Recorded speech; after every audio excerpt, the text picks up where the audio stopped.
So, ang problema, ang hirap-hirap magpapayat, Yeah. 'di ba? Pag sinabing obesity, hindi lang siya isang risk factor but a lot of disease stems out of this, 'di ba? Yes. Chronic diseases, mga hypertension, diabetes, obstructive sleep apnea, osteoarthritis. So, ibig sabihin, from the very start, dapat nakokontrol natin yung pagiging obese na isang tao. So, ang problema, ang hirap-hirap magpapayat, Yeah. 'di ba? I think yan ang isang malaking problema na, alam mo, nandun yung willpower magpapayat, pero yung continuity or sustainability ng pagpapayat, bakit hirap na hirap kaya? Siguro kasi napakadami ring mga pagkain, no? It's readily available, but sometimes yung mga pagkain nga lang na readily available are the ones that are, sabi natin nga, calorie dense.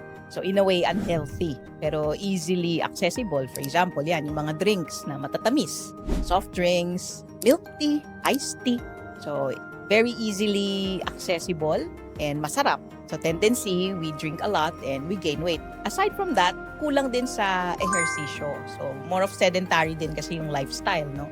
So tendency nga ngayon, siguro partly dahil umiinit, sabi nga natin may global warming, umiinit, so hindi ka masyado nakakapaglakad. Tapos madalas busy ang mga tao, so wala ding time na mag-ehersisyo. So yun nga, kasi sabi natin calorie in, ideally exercise para calorie out. Tendency ngayon, mas marami tayong nakakain, mas less naman ang exercise, so yun na, nag-gain din ng weight.